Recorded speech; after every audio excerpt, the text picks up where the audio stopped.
they're essentially saying the intent signals are not really working. Well, that's because their intent signals are in midair and not grounded against actual behavior. So that's why we end up saying that we need a data lake of some kind to actually align the intent, the behavioral, and the first-party data from the CRM to have it in so that we can essentially at least try to vet intent with behavior and vice versa. If nothing else, that starts to work a lot better because if you have intent and you have actual timely behavior, it's different. Intent signals do work very well when you look at them in context of wider behavior.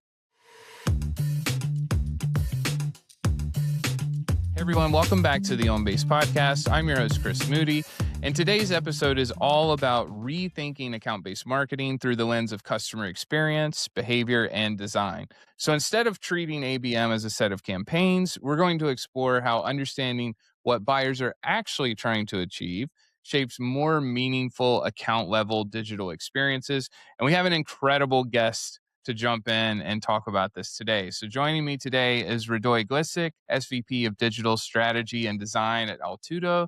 Radoj is a CX, branding, and personalization expert who specializes in applying behavioral psychology and the jobs to be done framework to digital experience design. So two slightly different things that you balance out there. Welcome to the show. Very nice being here. Thank you for having me. Outstanding. So I'd love to jump in on this. You've spent a lot of years working at the intersection of CX or customer experience, branding, and digital strategy. So from your perspective, how do you define account-based marketing today? Because some people don't even use the term at all, right? Like it can go any direction. Right. So the way that I'm actually taking this is first trying to actually figure out with the client whether their organization has even a concept of account-based marketing, and they've gone through some level of indoctrination of what that means and how it works. For the most part, most organizations that approach us really haven't done any meaningful exploration of what that means. However, like you mentioned, for the people that have some exposure, usually means campaigns, and it usually means LinkedIn messaging that goes out in certain, specific periods of time. Obviously, that's the scratching not even a surface from what can be done in account-based marketing. So for us, the entirety of CX, so the entirety of experience from when we have an initial brand introduction to a B2B client from a prospect all the way to possibly signing a contract is up for grabs in terms of the ABM motions that are in between, especially because modern DXPs, so modern website platforms, do give us the opportunity to investigate a lot of behavior that happens in situations where nobody's looking, but the client or the account or the prospect is making very specific moves that mean something. So incorporating the actual capability of the DXPs, of personalization engines, of a CDP is a must. And obviously now, like everybody knows, the LLMs that have become the de facto introduction of, so the brands get introduced to their prospects mainly via LLMs now. We're seeing all the direct traffic tank down and all the bot traffic go up. We've had to actually think through how do we, that the content that the LLMs are seeing is essentially quote unquote reference type content, that it moves through all the EAT signals appropriately before we start personalizing it, cutting it down for buying groups or accounts. So long answer, but the behavioral analysis capabilities of the DXPs and trying to figure out how to get reference content recognized by LLMs are the two large points that we're actually bringing to the ABM place that people wouldn't know about a lot of times. Awesome. I love that. And I mean, this is not a surprise to anyone listening, but not everyone factors in the account-based experience from day one or when they're building a website, right? Like a lot of times these happen in creative vacuums and it has to meet certain brand standards and they're not always thinking about their audience. I'd love to hear, with your experience in doing this for lots of different clients, what is the biggest missed opportunity when companies design websites without thinking about account level engagement? Oh man, you asked the singular biggest thing. There's quite a lot, and we'll probably touch on those. One, the technical biggest thing, I suppose, is the data schema and the data structures that would ultimately power ABM and everything else that comes later. We can talk about that more. One very large operational missed opportunity that I try to close every time I can is that ABM gets exposed as a mode of operation to the sales team and to the marketing team as the project starts. So as we're talking about how certain web pages are going to actually have their dialogue flow organized, whether that dialogue flow is going to make sense when we have a anonymous user and when we have a specific account identified user, and then how do we change it? What do we do from there? So the biggest miss that I see is that an organization would have, like you mentioned, go through a brand design agency, get some Figma designs, stuff that looks good, that somewhat is okay in information architecture and tagging, and then say, okay, so we're building this, but then later on, a year down the road, we'll come back and plug in ABM. Sure. But to plug in ABM at that stage and in that way is a lot more expensive, and the organization isn't primed for it. As we're doing, when we typically do this, as we're doing the redesigns and we're going through creative sessions with our client, the ABM motions that are going to come into play a year down the road are already part of the creative process and what we expose to the client at the wireframe stage and even at the dialogue flow stage, even at the narrative stage. So I think that's the biggest miss, because if you have both the sales organization and market organization start to talk about ABM a year down the road, A, they're starting too late, and B, now you have to catch them up to everything and then, have them act on how the website will participate. So. You would have saved me a bunch of time when I was an analyst, because we were helping with account based and how to drive pipeline and revenue. And it was always trying to bring sales and marketing together. So trying to say, no, Right.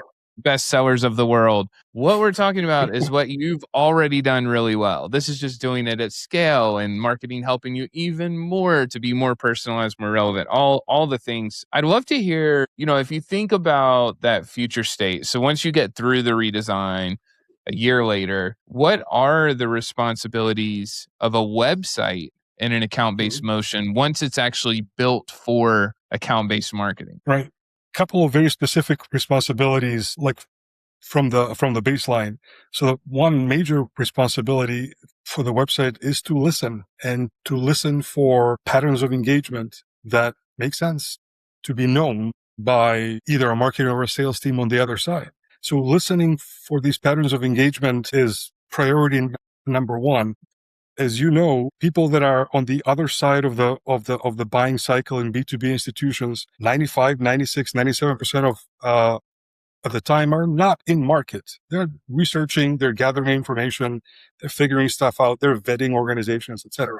So we and other organizations have figured out that we can see evaluation patterns, we can see assessment patterns, we can see either negative or positive patterns in both of these ways of looking at the website engagement data.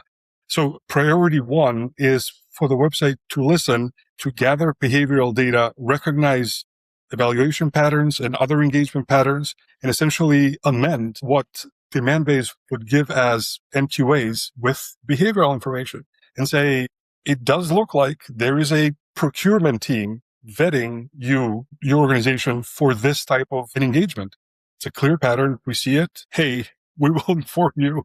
We'll put a note in Salesforce that says it's not just intent. We have evaluation for actual RFP inclusion. So that's one, is to actually listen and to get information back out. The second, I think, the responsibility in a website for ABM emotions is to focus the interaction of the people on the other side. Most websites have too much information for too many people because they're built for anonymous traffic and for, 25 different personas. So focusing the attention and the information by removing unnecessary stuff out is the second thing that we try to actually have the website do. So listen, figure out if there are patterns of engagement that we need to inform about, and then remove as much garbage as possible for the accounts that we have identified need specific focus. Yeah. My brain is going a lot of different places right now, Radoj. I think about our website and the process of a rebrand, and we have a relatively new CMO. Just all the things that stack up, and I do think a lot of people almost go straight to rebrand when they think about how to correct some of these things if it's not in the DNA of a website. So it's kind of the reset button and start over, which happens in a lot of marketing organizations. I'm curious how you approach that, right? Like if you've got a company that's been around for a long time and has a big web presence and it's, better than average, let's say, how do you kind of help them get back to that? We wish we would have thought about all these things when we built this. Yeah, that makes a lot of sense. So you mentioned that you were coming from an analytics background. So you do some fairly steep behavioral analysis on the engagement data for the website as is. And we also do behavioral analysis on competitive engagement data that we can get our hands on through third-party tools and through stuff like SimilarWeb. But essentially, think of large-scale pathing analysis. Think of large-scale cohort analysis, and in some cases, different funnel types going in and out.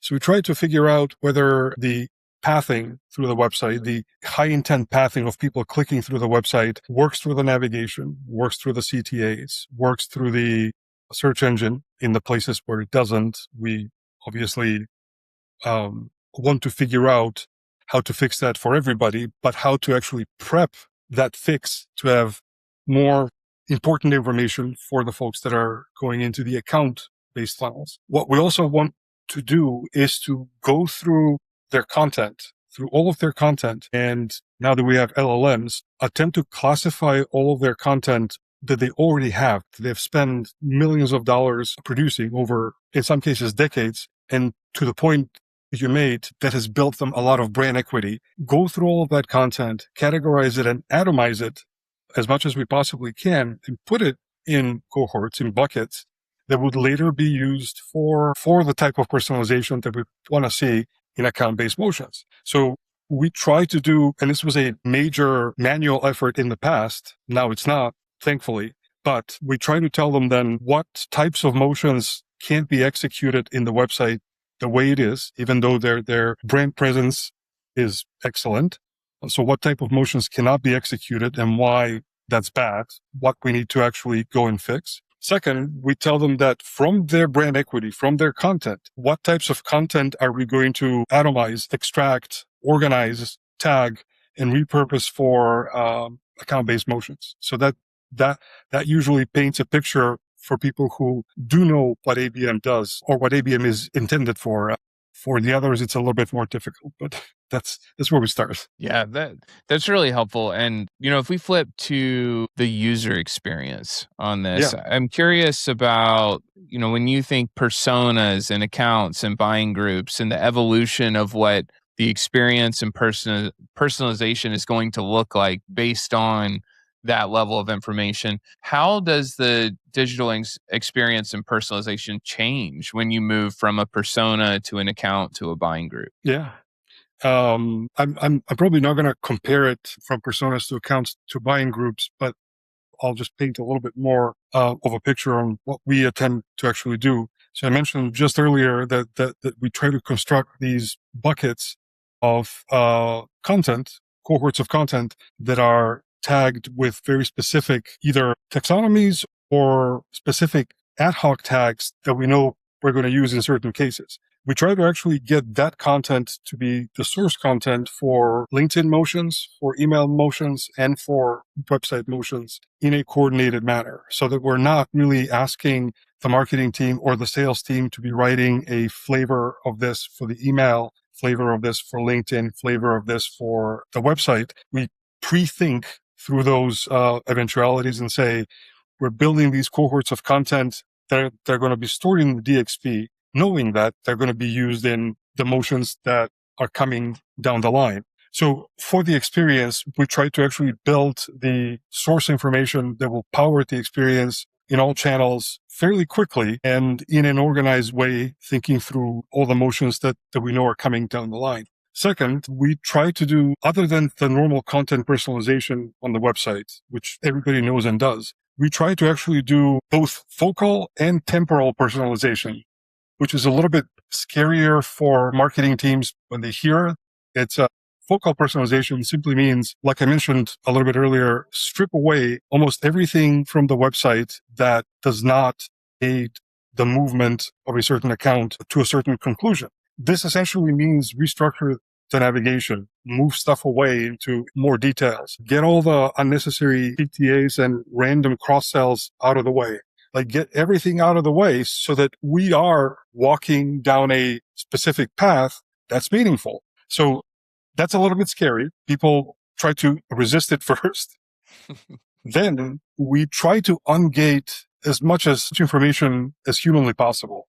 There is still this mindset in B2B organizations that we have to gate these reports, we have to get the email, then we'll give them this report, and then they're going to love us, and then they're going to call us with 0.5% success rate. So we tell them, if we ungate all of this, we'll get to 10, 15, 20% success rate. They're skeptical to begin with, but that ends up happening. And then the temporal personalization in the experience. And this also means not hitting users over the head with a contact every time they do something.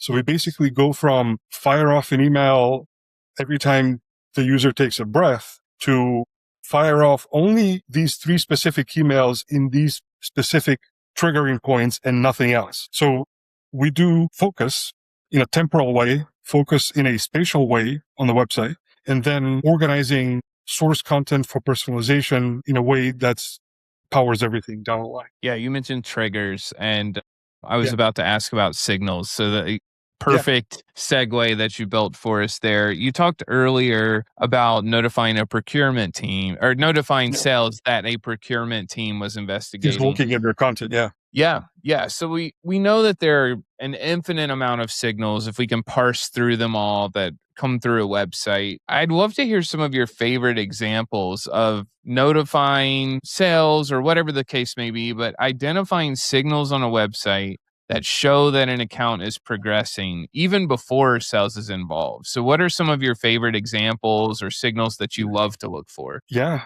So that's that example that I gave. I can elaborate on that a little bit more. So there is this signal that we call an evaluation pattern that is specific to consultancies, to consulting organizations like your BCGs, your McKinseys, etc., and kind of high value legal services, large legal organizations. There is a pattern where people from specific accounts that they're going after will download reports, let's say, as reference information. And they will download them one this month, another one last month, and 3 months nothing, then download something else, etc. Then all of a sudden, you see those same reports that were downloaded 3 or 4 times over, let's say, a period of 1 year, start to get downloaded in a period of about 2 or 3 days, compressed by 10, 15, 20, 30 sessions. And they get downloaded by multiple IPs. So that starts our listening for the evaluation pattern. So then we essentially say, okay, we know that this organization is doing a condensed review of some part of your information, but are they looking at the procurement information? Are they looking at your legal terms? Are they looking at the people who are going to be doing this work? And as soon as we start seeing those additional signals, we basically say, yeah, this is an evaluation pattern. They are either going to send you an RFP or you're in an RFP and you're in like late stages. Go act, do something. So that's kind of a favorite example. That was the first pattern that we ever figured out and put forward, and that still works really well. I love that. Maybe we go back in time from there. So we know if we have bad data, our assumptions and triggers and signals are probably not what we would wish they would be. What are some of the foundational data elements that teams need before they can scale account-based through their digital experiences? You said it well. I mean, if we don't have the data strategy wrapped up for ABM specifically, then a lot of the triggering and a lot of the evaluation will still end up being manual, which fair enough, but does not scale. What we typically want to actually do is we want to have as many channels of interaction as we possibly can, plugging into something like as simple as possible data lake. So not go through an entire master data strategy to try to work for 3 years and solve everything in the organization, but essentially carve out a subset of the data, get agreement from channel owners, even, from channel owners and the CRM, for example, that we would like to create a joint data dictionary for this marketing data and essentially help everybody on the other side. So help CRM, help social, help Eloqua, help email, clean up their data and have it tagged with a joint and combined set of segmentation taxonomies.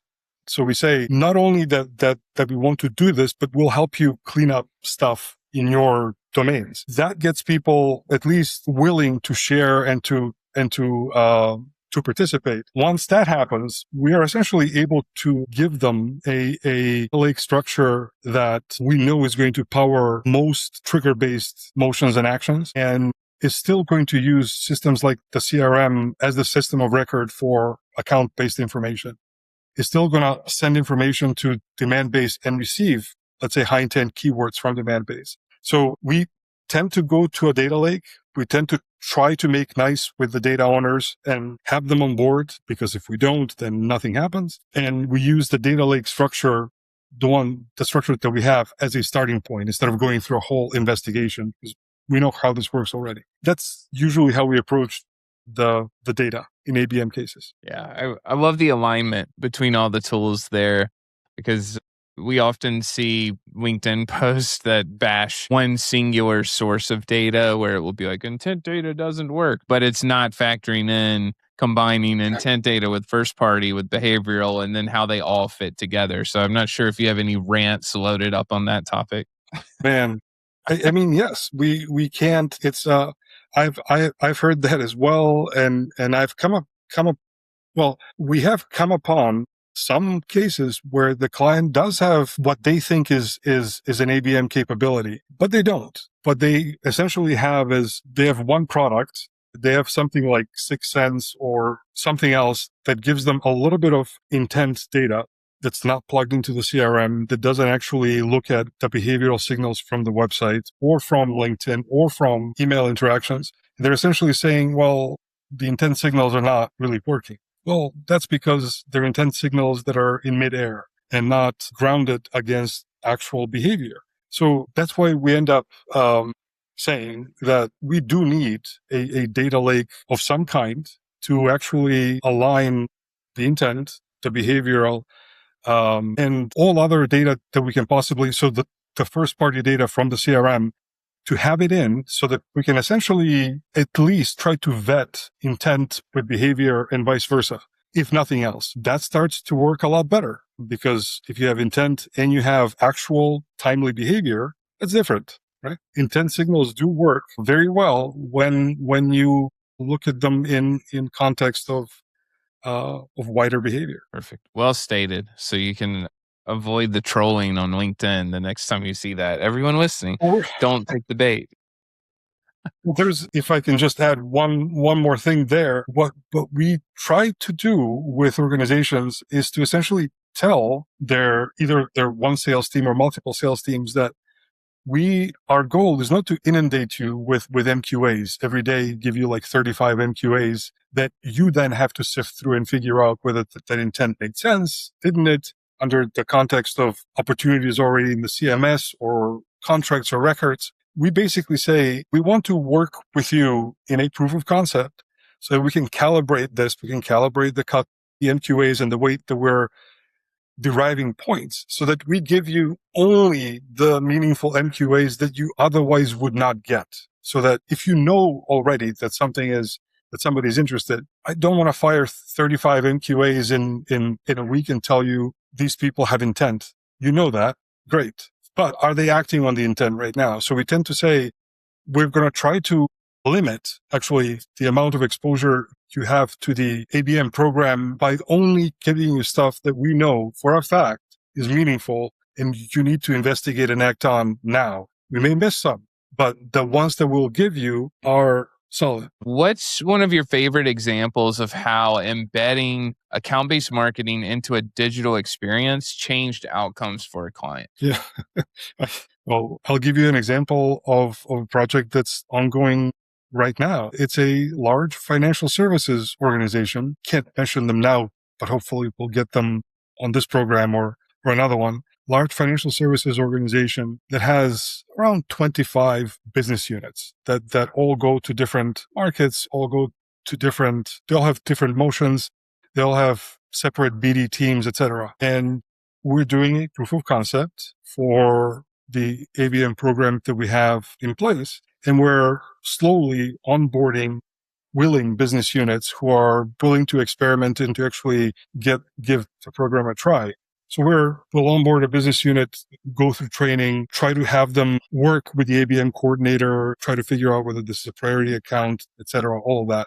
During the training sessions, we actually saw an engagement and evaluation pattern, like I was mentioning, from an account way too large to be actually working with that business unit. And we dismissed it. We were like, okay, yes, Amazon Web Services is looking at this information, but it's probably a bot. It's probably something, whatever. We didn't do anything. But one of the BD folks took it upon themselves to go take a look at the dashboard that we built them for AWS and see what information they're looking at and what actually context they're looking at. And he essentially came back to us in the training sessions and said, "Hey, this is the thing you were talking about. They're like evaluating us for all this." And we're all like, "But you guys would never sell at that scale." He's like, I don't know. We'll figure out. We'll go and talk to them. Now they're in actual talk with Amazon Web Services. Whether anything comes out of it or not, it was during a training session that we actually found an evaluation pattern for an account that they didn't even know was looking at their content. So it doesn't happen all the time, but that was a pretty cool example of this working. That's awesome. I love that. Yeah. It's always good when you have a BDR that's curious too. So not just take that Right. initial no and then investigate. I love that story. And we did it just in training. So it was sort of like, yeah, maybe it's a signal, but we need to look at it. And he took it and he was like, no, I'm going to go look at this because this looks interesting. What are your favorite tech recommendations that you'd love to share with our listeners? Man, okay. I'll share something that well, I may get flack here. I'll share GA4. I think a lot of organizations are underutilizing GA4 to build hypotheses and to figure out how people are engaging with their website before structuring an ABM program. We can do so much with GA4 from cohort analysis, pathing, funnel. I don't see any organization doing, and I'm wondering why. GA4 is a much more powerful tool than most people know, at least for testing hypotheses in ABM. I'll mention Google Notebook LM. I use it a lot to organize project information and to be able to contain prompting to only project information. And this is for the more advanced people for experimentation, for agentic experimentation, N8N. If your organization is not ready to commit to something agentic, even as a individual contributor, you can sign up for N8N, give certain things a try, and then go show people, say, hey, I made this work. Pretty cool. Awesome. What about good reads? No, we're very generous. It could be book, blog, newsletter, podcast, video. What are some of your standouts? Good reads. I am very ADHD, so I tend to try to avoid podcasts and media because I go down rabbit holes quickly. So books. I'll recommend a couple of books. You're coming from a data background, and I'm a mathematician myself. I have noticed that there is very few people that have actually gone through some level of training on quantitative analysis and display. So I'll recommend two Edward Tufte books: Visual Display of Quantitative Information and Visual Explanations by Edward Tufte. Those are, if you want to see how large tracts of information can be processed into meaningful visualizations, nobody better. Awesome. Great ones. We'll add those to our collection. What about good people? Who inspires you, or what content do you look forward to? And it could be books, right? If you want to tune out all the noise. Yeah, I do want to do that. I'm kind of a book guy. I mean, in people, I will give you people that I've worked with in the past that, either made an impact to me and are still making an impact in the field. There's a ABM consultant that I work with named Mark Goloboy.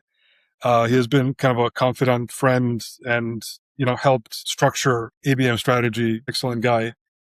I will give you a CMO, a digital CMO who I've worked with at an organization called CBRE Real Estate, Gurjot Sidhu, that is just a excellent resource to talk about how not to do digital marketing and how to structure it to be better for B2B. And in terms of digital ecosystems for ABM, how to structure like all of this stuff, I will give you Varun Nera, who was the COO at Altudo for maybe about a year ago, but is now a consultant. Best possible person I can ask for ecosystem advice. Outstanding. We'll put those on our list as well. And then the last and most important question of all, if folks need help with everything that you've covered today, how can they get in touch with you? That's an excellent point. LinkedIn is one, but if you need to get in touch through Altudo, I would just go through the website official contact channel, because my time is all blocked out, and the sales team are the only people who have some level of access that can get to me for specific questions and information. I know that's a weird answer, but it works best if hey, that's account based, people right? come and say, "Hey, I have a person who heard this thing. What do I tell them?" Then best engagement. Yeah, it's prioritization and hierarchies, it's tiering, it's account based, right? Yeah, it is. Awesome, Chris. Thank you, sir. All right, thanks again.